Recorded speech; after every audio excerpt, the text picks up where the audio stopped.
हाय लोगोफोर गासैखौबो आंनि गुबुन मोनसे गोदान भिडिअ फरायनायखौबो जासिहरनाय जाबाय।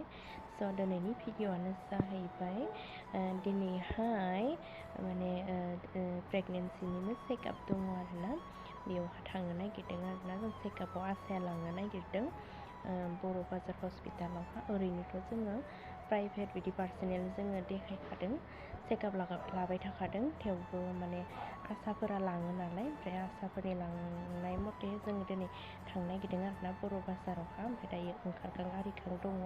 बिदिब्ला नोंथांमोना आंनि भिडिअखौ जोबसिम नायलांबाय थादो ना मा होनो लोगोफोर। बिदिब्ला भिडिअखौ स्टार्ट खालामनोसै, नोंथांमोना भिडिअखौ जोबसिम नायलांबानो जाबाय। ओमफ्राय दायो नै हस्पिटालावहा सफैबाय आरोना लोगोफोर जोङो, आसायाबो सफैखाबाय।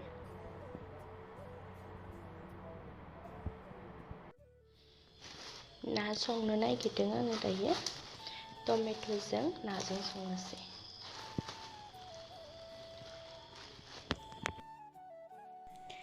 हिन्जाव मानसिफोरा हाबानि उनावहा संनाय खुरनाय सुनाय बासन बाथि सुनाय बेफोरनोसै आरोना लोगोफोर। माथो खालामनो आरो हाबानि उनावहा सिख्ला समावबा जालाय थालाय मबाइल नायलाय उन्दुलाय बेफोरबायदि माने सम मोनोमोन आरोना। ओमफ्राय हाबा जाखांनायनि उनाव बेफोरबायदि सम मोना जाहैयो आरोना, संनाय खुरनायावनो आरो हासबेन्डफोरखौ जाहोनाय लोंहोनाय, डिउटिफ्राव थिनहरनाय, बेफोरबायदि गाननाय जोमनाय सुनाय बेफोरावनो दिनफोरा थाङो आरोना।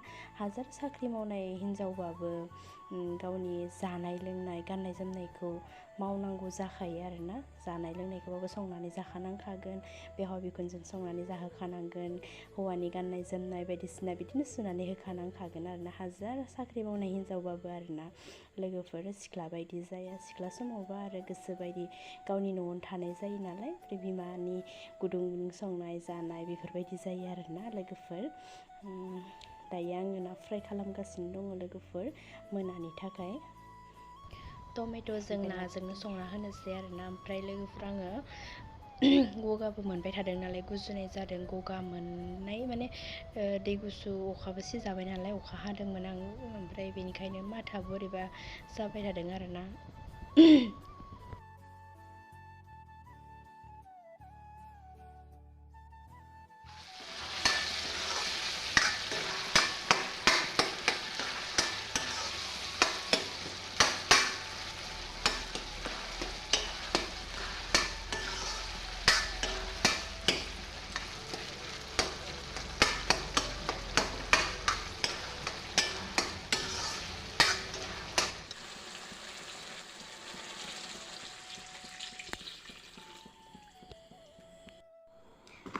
हाय लोगोफोर, ओमफ्राय दायो मोनाबाय आरोना, हर जाबाय। ओमफ्राय ओंखाम मैगं संखांनानै आङो आंनि रुमावहा फैबाय।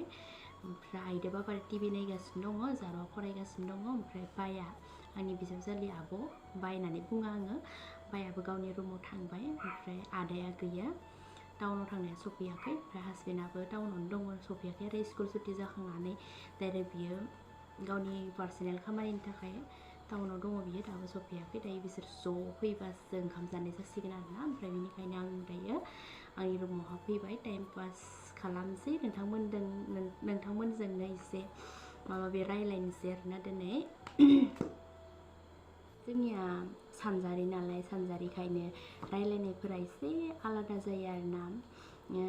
बिदि ओंख्रिफोरखौ मैगं होननानै बुङो, ओमफ्राय बहा थांनाय होनना बुंनायफोरखौ माहा थांनाय बिदि डाइरेक्ट बुङो आरोना। ओमफ्राय मा मैगं जाखो होननानै बिदि डाइरेक्ट बुङो आरोना, मा ओंख्रि जाखो बिदि बुङो आरोना, मा मैगं जाखो माहा थांनाय बिदि आरो। ओमफ्राय जिरायनाय होनना बुंनायफ्राबो जनाय जफै होननानै बुङो आरोना, जिरायफै बिदि बुंनायखौ जफै बेफोरबायदि बुङो आरोना। बिदिनो माने आलादा आलादा जायो आरोना, जायगा लायै जायगा। बिदिनो जोंनि बे उदालगुरि डिस्ट्रिक्टनि सिङाव थानाय जेनेबा आं बर' बाजाराव हाबा जाफैदों नालाय, बे बर' बाजारनियाबो सानजारि नालाय, ओमफ्राय बिसोरनियाबो जोंनि बिदिनो एखे रायलायो आरोना। जोंनि गामिनियाबो सानजारि आरोना, जोंनि रौतानि दैमागुरिनियाबो सानजारि नालाय, ओमफ्राय बिनियाबो बिदि रायलायो। ओमफ्राय बिसोरनि आं जि जायगायाव हाबा जाफैदों बे जायगानियाबो सानजारि आरोना, बिदिनो रायलायो आरोना। माहा थांनाय माहा फैनाय, मा मैगं जाखो बेफोरबायदि आरो जफाय जिरायफै होनना बुङो आरो बिदि डाइरेक्ट रायलायो आरोना ओमफ्राय दा रायलायनाया बिदिनो माने आंनियाबो थांखांबाय थायोसै आरोना नोंथांमोनजों रायलायबाबो माने बिदिनो डाइरेक्ट थाङोसै आरोना जेरै जिखौ सर खालामो बेनो जालांबाय थायो नालाय बिदि आरोना ओमफ्राय माने बेलेग माने मोजां रायलायनो सानबाबो रायलायनो हाया आरोना डाइरेक्ट बेनो जाफ्लाङो आरोना बिदि आरो नै लेखाया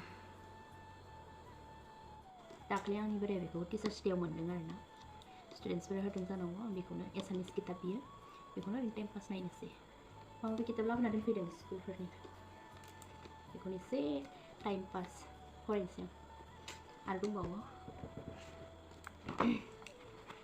बेफोर स्कुलनिसो गथ'फोरनि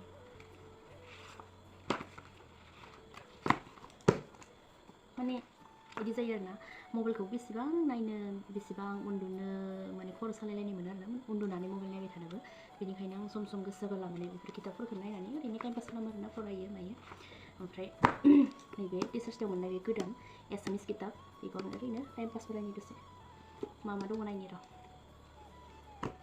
नोंथांमोना कमेन्ट खालामबानो जाबाय सोर सोर एसामिस माने इंलिश मिडियाम बर' मिडियाम फरायनाय इंलिश मिडियाम फरायनाय एसामिस फरायनो रोङो नोंथांमोना आंनो कमेन्टआव खोन्थाहरबानो जाबाय आंबो बारा रोङा दै ओमफ्राय आं कम्पिउटार क्लास लानायखायसो आं एसे रोंदों आरोना एसे सिनायो आरो आं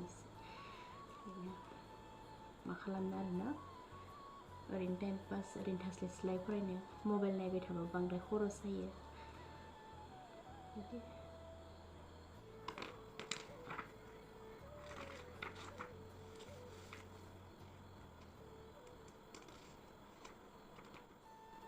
ओरैनोथ' आंहा एसामिस मिडियाम नङा थेवबो आं एसे फरायनो रोङो आरोना एसामिस कम्पिउटार क्लास सोलोंदोंमोन नालाय सिगां बेवहाय रोंदों ओमफ्राय आरो सोलोंनायनि उनाव आरो फोरोंफिननोबो मोन्दों नालाय बेवहाय एक्सपिरियेन्स जाहैदों आरो आंहा फरायनो हायो आरो होमबाबो एसे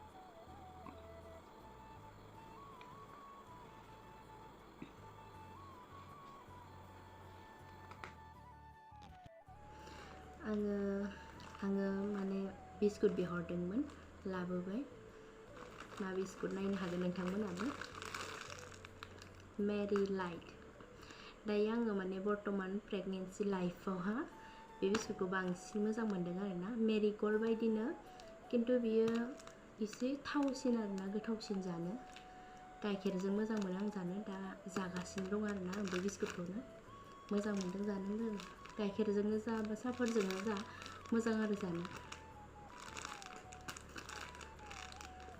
जोब्बानो बिहरबाय थायो आङो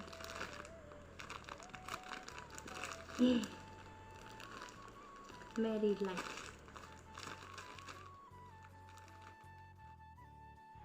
बिदिब्ला लोगोफोर दिनैनि भिडिअआ बेखिनियानो नेक्स्ट भिडिअ थाबैनो लोगो मोनगोन आरो जायफोर बिथांमोना आंनि चेनेलावहा गोदान बिथांमोना आंनि चेनेलखौ प्लिज साबस्क्राइब खालामना हो आरो शेयारबो खालाम लाइक खालाम आरो बेल बटनखौबो क्लिक खालामनानै हो जाहाथे आंनि गोदान भिडिअ होनायफोरा जाहाथे नोंथांमोननियाव थाबैनो नटिफिकेसन सहैनो हायो आरो थाबैनो आंनि भिडिअसफोरखौ नुनो हायो बिदिब्ला लोगोफोर नेक्स्ट भिडिअ थाबैनो लोगो मोनगोन गाराङानो जाया जालायलायथारबाय आंहा